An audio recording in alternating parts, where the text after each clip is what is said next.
அண்டை வீட்டாருடன் செய்ய வேண்டியது செய்யக்கூடாதது என்கின்ற தலைப்பின் கீழ் பேச ஜமாத்தே இஸ்லாமியின் மாநில மகளிர் அணி செயலாளர் மரியாதைக்குரிய சகோதரி பாத்திமா ஜலால் அவர்களை பேச அன்புடன் அழைக்கின்றேன்.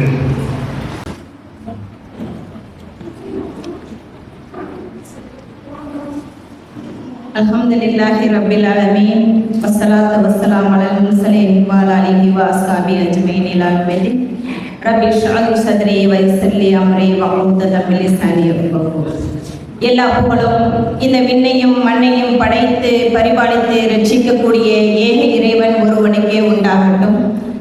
அவனது சலாமும் சாந்தியும் அகிலத்தில் அற்புடையாக வந்த சத்திய தூதர் இறுதி தூதர் முகமது நபி ஸல்லல்லாஹு அலைஹி வஸல்லம் அவர்கள் மீதும் அவர்களை பின்பற்றி வாழ்ந்த சத்திய சஹாபாக்கள் மீதும் இங்கு குழுமி இருக்கக்கூடிய நம் அனைவர் மீதும் என்றென்றும் நிலவட்டமாக என்ற பிரார்த்தனையுடன் மதிப்புக்குரிய கிருஷ்ணகிரி கிளை தலைவர் அவர்களே, மாநில அமைப்பு செயலாளர் அவர்களே, மாநில ஆலோசனை குழு உறுப்பினர் அவர்களே, இந்த நிகழ்ச்சியை வழிநடத்தி கொண்டிருக்கக்கூடிய சகோதரர் அவர்களே, இங்கு இந்த நிகழ்வை ஏற்பாடு செய்திருக்கக்கூடிய இந்த கிருஷ்ணகிரி கிளையுடைய சகோதர சகோதரிகளே, இங்கு வந்திருக்கக்கூடிய சகோதரிகளே சகோதரர்களே, நம் அனைவர் மீதும் ஏக இறைவனின் சாந்தியும் சமாதானமும் என்றவட்டும் நிலவட்டமாக என்ற பிரார்த்தனையுடன் வல்ல இறைவன் நம்முடைய ஒன்று குரலை ஏற்றுக்கொள்ளக்கூடியவனாகவும் நாம் எந்த நல்ல விஷயங்களை கேட்கிறோமோ அதன்படி நாம் நம்முடைய வாழ்க்கையில் செயல்படக்கூடிய பாக்கியத்தையும் நம் அனைவருக்கும் ஈமானுடைய உறுதியும் தந்தல்வானாக என்ற பிரார்த்தனையுடன் ஆரம்பிக்கிறேன். அஸ்ஸலாமு அலைக்கும் வரஹ்மத்துல்லாஹி வபரகாத்துஹு. அல்ஹம்துலில்லாஹ், அல்லாஹ்வுடைய ஒரு மாபெரும் கிருபையால் இந்த மாலை வேளையில் நாம் ஒரு நல்ல நோக்கத்திற்காக நாம் இங்கே ஒன்று கூடியிருக்கிறோம். நாம் அன்றாடம் பார்க்கக்கூடிய நம்முடைய செயல்பாடுகளில் நம்முடைய ஒவ்வொரு விஷயங்களிலும் செயல்படுத்தக்கூடிய ஒரு பிரச்சனையை நம்ம இன்னைக்கு கையில எடுத்திருக்கிறோம். இந்த பரப்புரை எதற்காக அப்படிங்கிற விஷயத்தை நமக்கு முன்னாடி பேசியவங்க சொன்னாங்க.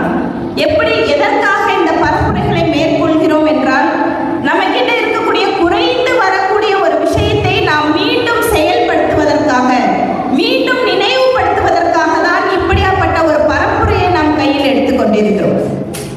அண்டை வீட்டார், அண்டை வீட்டார் என்பது நாம் எல்லாருமே என்னது, யாருமே அண்டை வீடு இல்லாமல், அண்டை வீட்டுடைய தொடர்பு இல்லாமல் யாருமே இருக்க முடியாது. எல்லாரும் அவசியம் தினம் தினம் நாம் உறவுகளை சந்திக்கிறோமோ இல்லையோ, நம்மளுடைய இரத்த பந்த உறவுகளை சந்திப்பதை விட நம்மளுடைய அண்டை வீட்டுக்காரர்களை தினமும் நாம் பார்த்துதான் நம்முடைய ஒவ்வொரு பணிகளும் துவங்க இருக்குது. இப்ப நாம் அவர்களோடு எப்படி நடந்து கொள்ள வேண்டும்? முதல் இந்த நிகழ்ச்சி ஆரம்பம் போது ஓதிய கிராத்துடைய வசனம், அல்லாஹ் சுப்ஹானஹு வ தஆலா அண்டை வீட்டாரோடு நாம் எவ்வாறு நடந்து கொள்ள வேண்டும் என்பதை சொல்கிறார். இஸ்லாம் என்பது வெறும் 5 தூண்களோடு அமைத்து விடுவதில்லை, 5 கடமைகளோடு முடித்து விடுவது கிடையாது. வெறும் தொழுகை, நோன்பு, வணக்க வழிபாடுகளோடு நம்மளோட வாழ்க்கை முடித்து விடுவது கிடையாது. அதற்கு பிறகும் நாம் எவ்வாறு நம்முடைய ஒவ்வொரு செயல்பாடுகளும் இருக்க வேண்டும் என்பதை வல்ல இறைவன் நமக்கு கற்றுத்தருகிறார். அப்படி இந்த அண்டை வீட்டாரோடு நாம் நடந்து கொள்ள வேண்டியது என்பது அல்லாஹ்வுடைய கட்டளையாக இருக்கிறது. இது வெறும் நஃபிலோ சுன்னத்தான வகையில நம்ம விட்டு போவதற்கு கிடையாது. எனக்கு தேவை இருந்தால் நான் பேசுவேன், தேவை இருந்தால் பழகுவேன் என்பது கிடையாது. இது அல்லாஹ்வுடைய ஒரு கட்டளையாக இருக்கிறது, அண்டை வீட்டாருடன் நடந்து கொள்வது. ஏன்னா இஸ்லாம் நலம் நாடக்கூடியதாக இருக்கிறது. இஸ்லாம் என்பதற்கு மனித அமைதி என்று தான் நம்ம பொருள் எடுத்துக்கணும். அப்ப இந்த அமைதியான மார்க்கம் நமக்கு கற்றுக்கொள்ளக்கூடிய விஷயம், நம்முடைய நலம் நாடக்கூடிய அம்சத்துல பாத்தீங்கன்னா தனிநபர். நான் தனிநபராக இன்று நாம் இந்த கூட்டத்தோடு சேர்ந்து நாம் எழுப்பப்படுவதில்லை. நாம் ஒவ்வொருவரும் இறைவனிடம் தனித்தனியாக பதில் சொல்ல கடமைப்பட்டிருக்கிறோம். அப்ப தனிநபர் நலம் நாடக்கூடியதாக இருக்கிறது. அடுத்து குடும்பம், அடுத்து அண்டை வீட்டார், உறவுகள், இல்லையா? இப்படி நம்மளுடைய ஒவ்வொரு தரப்பிலும் நாம் எப்படி நடந்து கொள்ள வேண்டும் என்பதை நாம் பார்க்கணும்.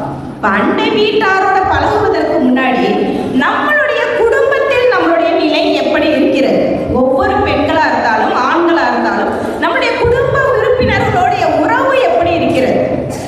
ஏன்னா ஒரு குடும்பம் நல்ல குடும்பமாக திகழும் போதுதான் ஒரு நல்ல சமூகத்தை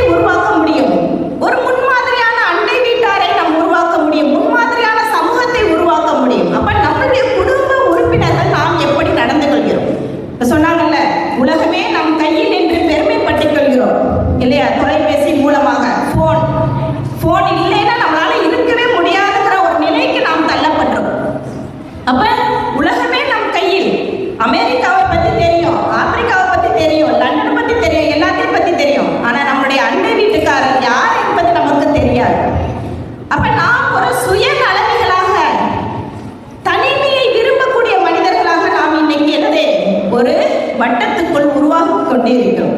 இப்ப நம்மளுடைய வட்டம் என்பது சிறியதல்ல, நம்மளுடைய வட்டம் என்பது பெரியதாக இருக்க வேண்டும். இஸ்லாம் நலம் நாடக்கூடியதாக இருக்கிறது. நம்மளுடைய வணக்க வழிபாடுகளை வைத்துக் கொண்டு மட்டும் நாம் என்ன பண்ணிட முடியாது, சுவனத்தை அடைய முடியாது. தனி மனிதர்களோட பழகக்கூடிய விதம், அதனாலதான் அல்லாஹ் சுப்ஹானஹு வ தஆலா ஹுக்குக்குல்லா, அல்லாஹ்வுக்கும் நமக்கும் உண்டான கடமைகளை பத்தி சொல்றான்.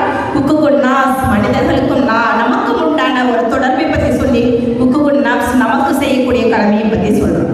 இப்ப சக மனிதர்களுக்கு நாம் எப்படி நடக்க வேண்டும், அப்ப நம்மளுடைய குடும்பத்தில் எப்படி இருக்க வேண்டும். இன்னைக்கு பாத்தீங்க அப்படின்னு பாத்தீங்கன்னா, நாம் இருக்கக்கூடிய ஒரு குடும்பத்துல கணவன் மனைவி குழந்தைகள் உட்கார்ந்து மனம் விட்டு பேசுவது என்பது ரொம்ப ரேர் ஆயிடுச்சு இல்லையா? என்றைக்காவது ஒரு நாள் இல்லைன்னா எப்படியாவது ஒரு நாளைக்கு ஒரு வேளை ரெண்டு வேளை ஒன்னா உட்கார்ந்து அமர்ந்து அட்லீஸ்ட் சாப்பிடக்கூடிய நேரத்திலேயாவது ஒன்னா உட்கார்ந்துருக்கும்.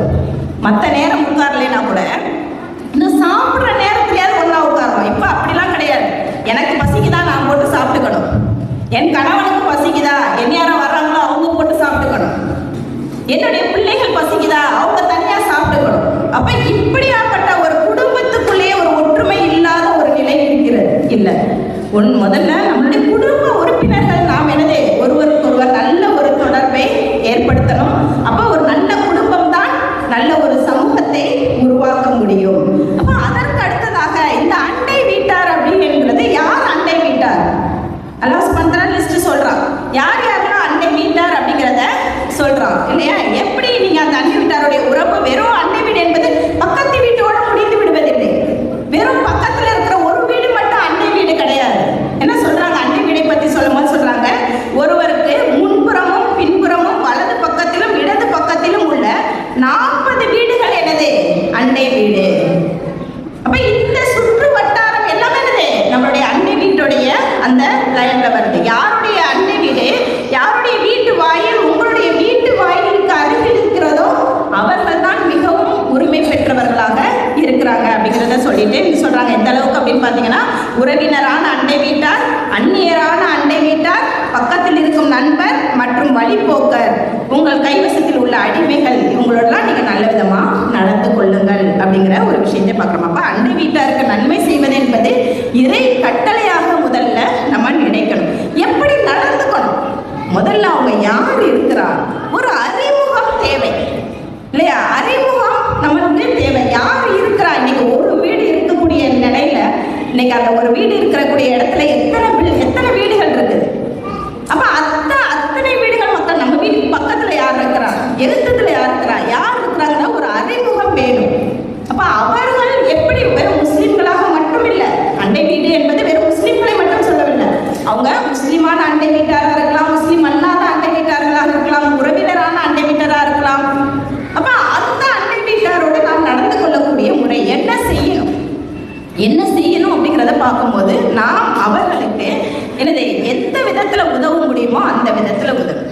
அண்டை வீட்டுக்கார் என்பது 3 வகை இல்லையா? முதல்ல முஸ்லிமான அண்டை வீட்டார், முஸ்லிம் அல்லாத அண்டை வீட்டார், உறவினரான அண்டை வீட்டார். இந்த 3 இது. இப்போ முஸ்லிமான அண்டை வீட்டாரா இருந்தா அவர்களுக்கு இஸ்லாத்துடைய அந்த சீர்திருத்தத்தை நம்ம அவங்களுக்கு செய்யக்கூடியவர்களாக அவங்களுக்கு அண்டை வீட்டுடைய உரிமையும் நாம் கொடுக்கணும். அதே நேரத்துல இஸ்லாம் சீர்திருத்தம் செய்யக்கூடியவர்களாக இருக்கணும். ஏன்னா நாம் ஒவ்வொருவரும் முஸ்லிம்கள் அப்படிங்கும் போது, மூமின்கள் அப்படிங்கும் போது நாம் சீர்திருத்தவாதிகளாக ஒரு தாயிகளாக இருக்கிறோம் அப்படிங்கிற பட்சத்துல நாம் அவர்களுக்கு இஸ்லாம் சீர்திருத்தம் செய்வதற்கு முக்கியமா கடமைப்பட்டிருக்கோம். அவர்கள் இஸ்லாத்தில் இல்லை, முஸ்லிம்களாக இருந்து கூட அவர்கள் தொழுகை, ஒரு இபாதத்துகள் எந்த ஒரு விஷயத்துல இல்லை அப்படின்னா அவர்களுக்கு இஸ்லாம் சீர்திருத்தம் செய்ய வேண்டியது நம்மளுடைய கடமையாக இருக்கிறது. அண்டை வீட்டாருக்கு தேவையான உரிமைகள், அவர்களுக்கு ஏதாவது உதவி கேட்டா மனம் வந்து உதவி செய்யணும் இல்லையா? என்னடா இதை எப்ப பாரு இவங்க அந்த உதவி ஏதாவது அதை இதுன்னு கேட்டுக்கிட்டே இருக்கிறாங்களேன்னு நம்ம என்ன பண்ணக்கூடாது, மூச்சியை சொல்லிக்க கூடாது. இங்க அண்டை வீடு என்பது பெரும்பான்மை அதிகமா நம்ம தொடர்புடையது பெண்கள் தான். ஆண்களை விட என்னது அண்டை வீட்டோட அதிகமான தொடர்பு யாருக்கு இருக்குது, பெண்களிடத்துல தான் இருக்குது. அப்ப நம்ம என்ன பண்ணணும் அப்படின்னு பாத்தீங்கன்னா அவங்களோட ஒரு அன்போடு பழகணும்.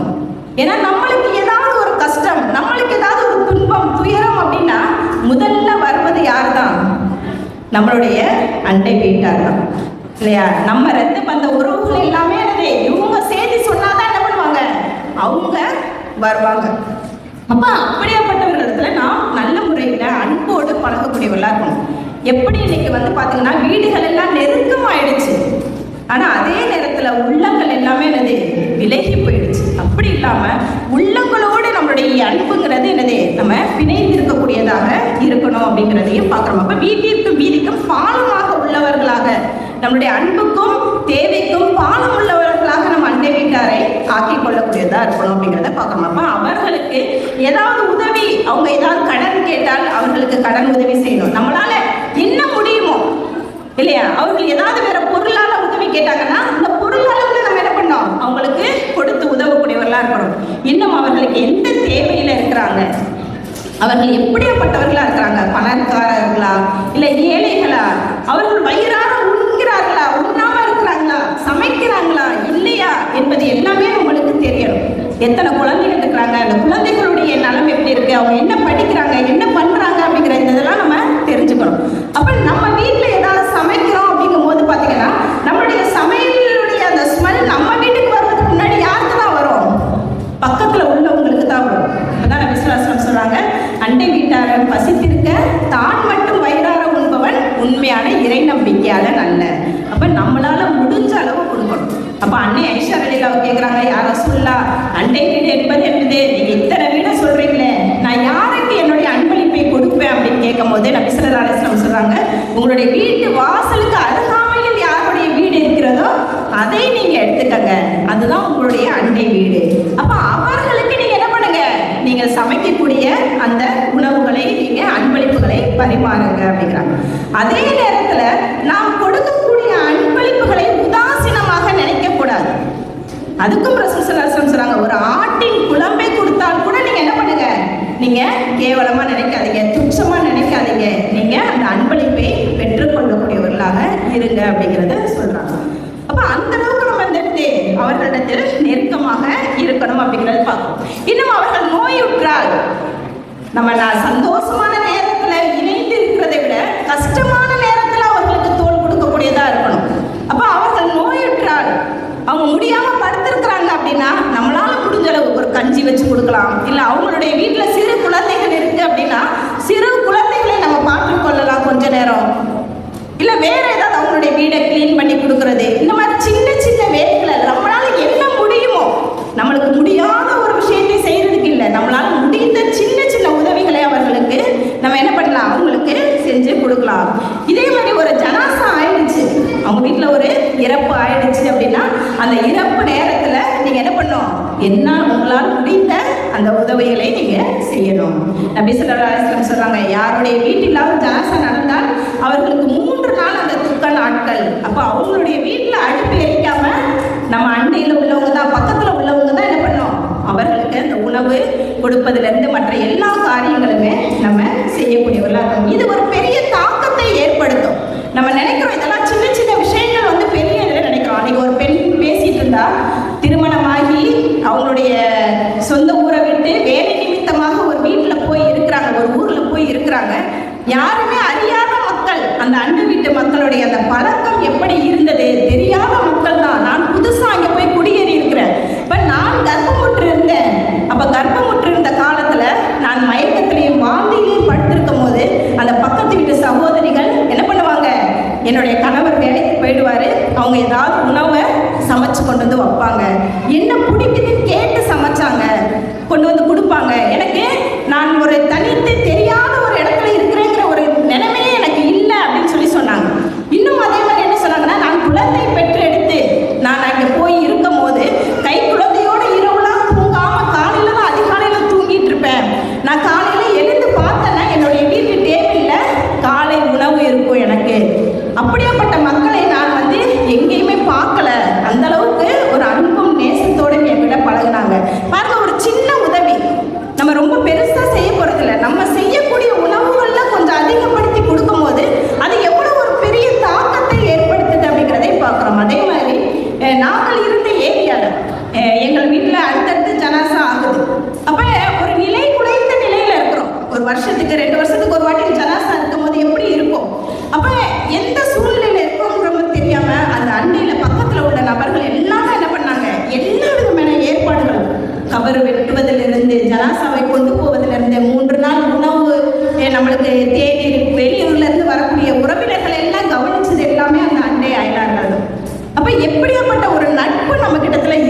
பாருங்க. அப்ப நம்ம நல்ல முறையில் பழகும் போது தான் என்ன ஆகும், அவங்க நமக்கு உதவி செய்வாங்க. நம்ம மூஞ்சியை திருப்பிட்டு போயிட்டோம், நம்ம சிரிக்க கூட இல்லை, நம்ம பார்த்து பேச கூட இல்லை, ஒரு சலாம் சொல்லலை அப்படின்னா அவங்க எப்படி நம்ம கிட்ட வந்து நம்மளுக்கு உதவி செய்வாங்க? நாம செய்வோமா?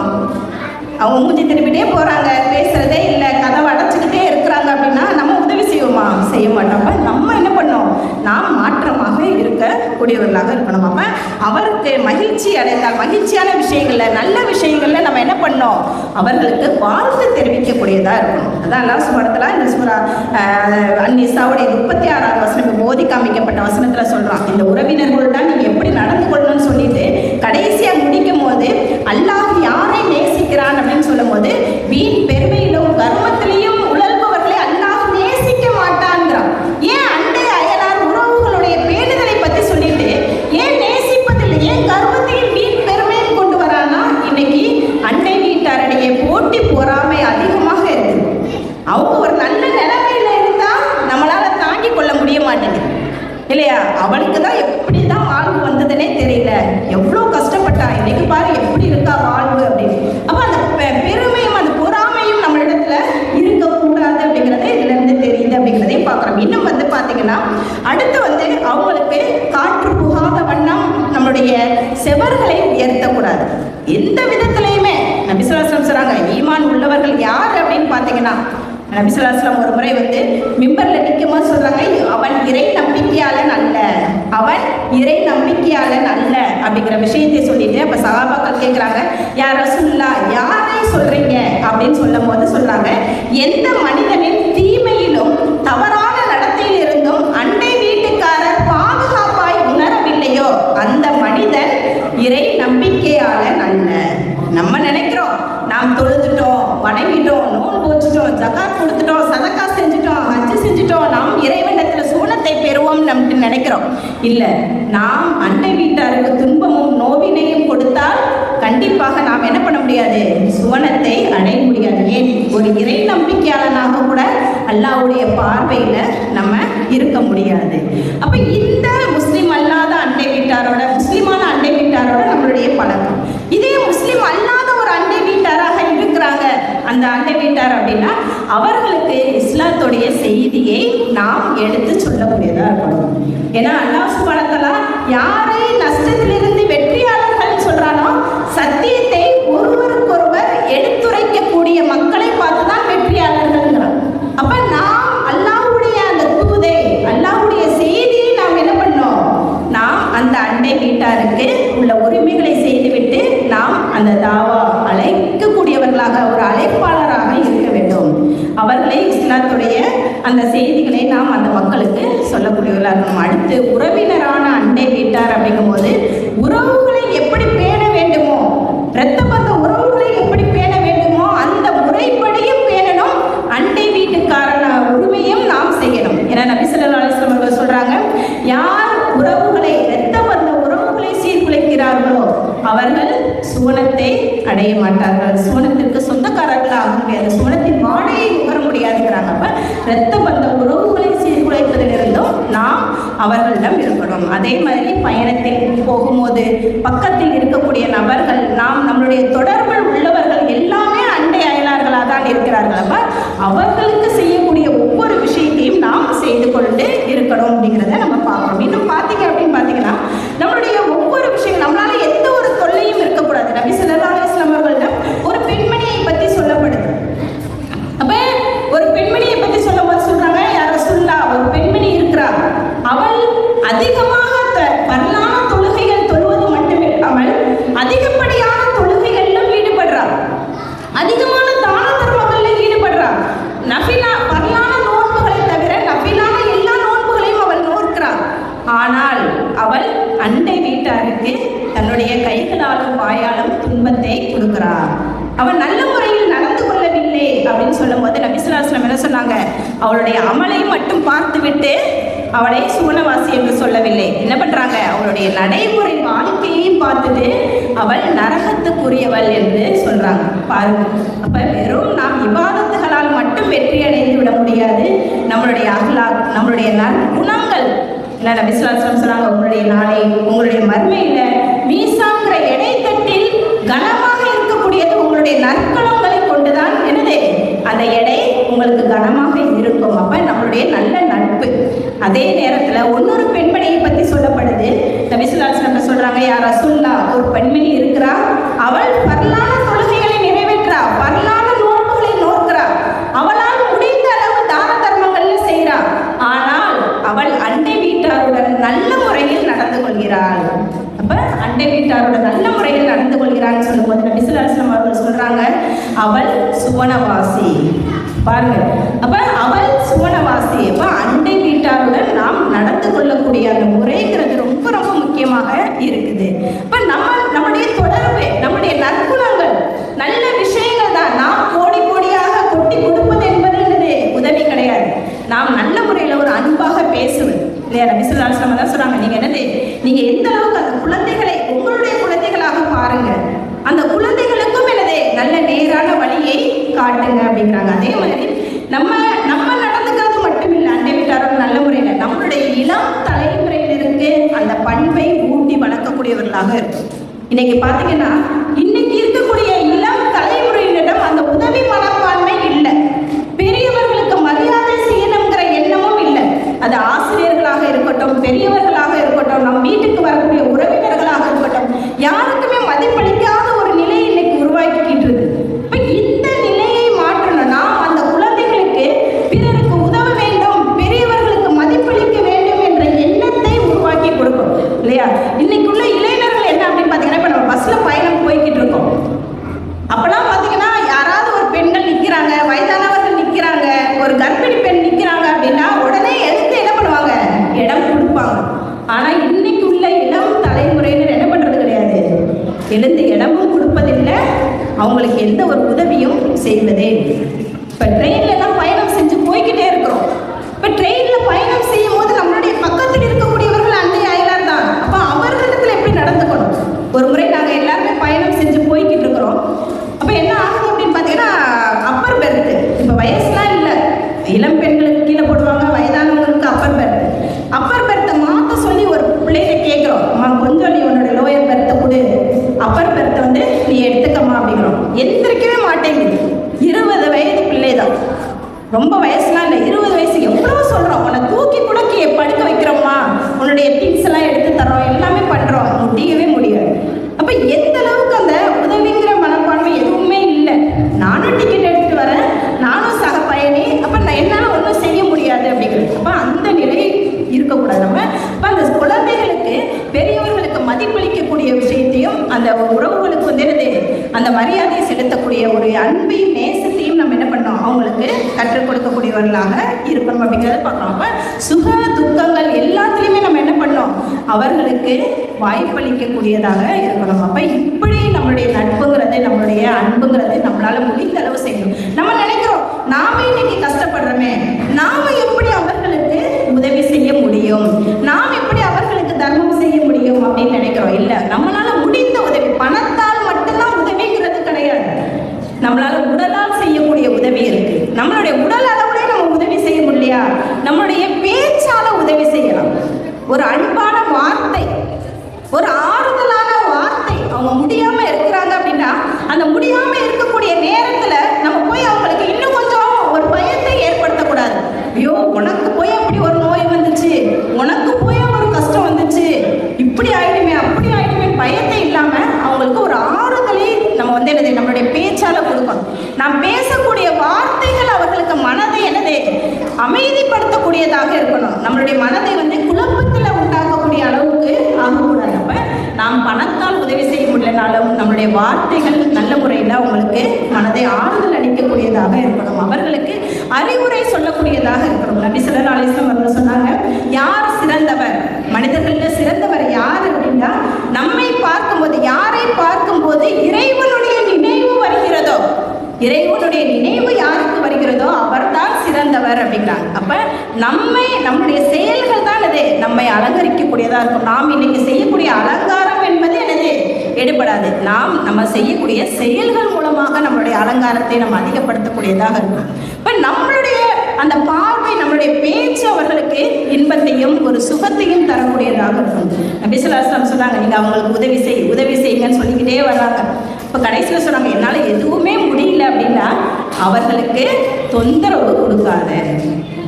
உன்னால் உதவே முடியலையா, அட்லீஸ்ட் என்ன பண்ணாத, உபத்திரம் செய்யாத, அவர்களுக்கு நோவினை கொடுக்காத, அவர்களுக்கு எந்த ஒரு கஷ்டத்தையும் கொடுக்காத. அதுவே என்னது உனக்கு சிறந்ததாக இருக்கும். நீ நல்லதையே பேசு, நல்லதையே செய். இல்லை செய்ய முடியலையா, வாய் மூடி மௌனமாகவாது இருந்து விடு. அப்போ நம்மளுடைய பேச்சும் நம்மளுடைய செயல்களும் எந்த ஒரு என்னது இடைஞ்சலே அவர்களுக்கு தரக்கூடாது. இப்போ அண்டை வீட்டில் சரியான பிரச்சனைகள் இருக்கும் இல்லையா, வீட்டு வாசலில் குப்பைகளை அவங்க வீட்டு வாசல் பக்கம் தள்ளி விடுறது, இல்லை மாடியில் குடியிருக்கிறாங்கன்னா கீழே உள்ளவங்களுக்கு மேலே இருந்து குப்பையை போடுறது, மேலே துணியை காய போட்டோம்னா அவங்களுக்கு மேலே இருந்து தண்ணி வந்து கீழே வர்றது, இல்லை நம்ம ஒரு கால் மிதியடியை இது பண்ணுறோம், சின்ன சின்ன விஷயங்கள், இந்த மாதிரி நிறைய பிரச்சனைகள் இல்லையா. அப்போ அந்த சண்டை வீடுகளாக இல்லாமல் அண்டை வீடு என்பது ஒரு சமாதானம் மிக்க வீடாகவும், இஸ்லாத்துடைய அந்த செய்திகளை நாம் வந்து மற்றவங்களுக்கு சொல்லக்கூடிய ஒரு நன்மக்களாகவும் நம்ம ஆக்கணும். நம்ம நல்ல ஒரு அண்டை வீட்டார்களாக இருப்பதை விட நம்மளுடைய குழந்தைகளையும் எனது நம்முடைய வாரிசுகளையும் அந்த பிறருக்கு நேசிக்கக்கூடியவர்களாக, பிறருக்கு உதவி செய்யக்கூடிய ஒரு மனப்பான்மையோடு நம்ம வளர்த்துக் கொள்ளக்கூடியவரும். அதற்காக தான் இந்த மாதிரியான ஒரு அறவுரை. நம்மளுக்கு தெரியாத விஷயங்கள் எதுவும் இல்லை இல்லையா, ஒவ்வொரு விஷயத்தையும் நம்ம என்னதை நினைவூட்டி கொள்கிறோம். அப்போ நாம் அதன்படி எதை கேட்டோமோ அதன்படி செயல்படக்கூடிய நன்மக்களாக அல்லாஹ் சுப்ஹானஹு வ தஆலா நம் அனைவரையும் ஆக்கியுள்ளாக. நாம் முன்மாதிரியான முஸ்லிம்களாக, முன்மாதிரியான ஒரு இயக்கவாதிகளாக, முன்மாதிரியான ஒரு நல்ல அண்டை வீட்டாராக வாழ்வதற்கு வல்ல ரஹ்மான் நம் அனைவருக்கும் அந்த ஆற்றல்களையும் சக்தியையும் தந்தருவானாக. நாம் எதை கேட்டோமோ அதன்படி செய்யக்கூடியவர்களாகவும், இங்கு என்று எப்படி ஒன்று கூடியிருக்கிறோமோ அதே போல் நாளை சுவனத்திலும் நாம் ஒன்றுபடக்கூடிய நல்ல பெண்மணிகளாக அல்லாஹ் சுப்ஹானஹு வ தஆலா நம் அனைவரையும் ஆக்கி அருள்வானாக என்ற பிரார்த்தனையை முடிக்கிறேன். அல்ஹம்துலில்லாஹி ரப்பில் ஆலமீன்.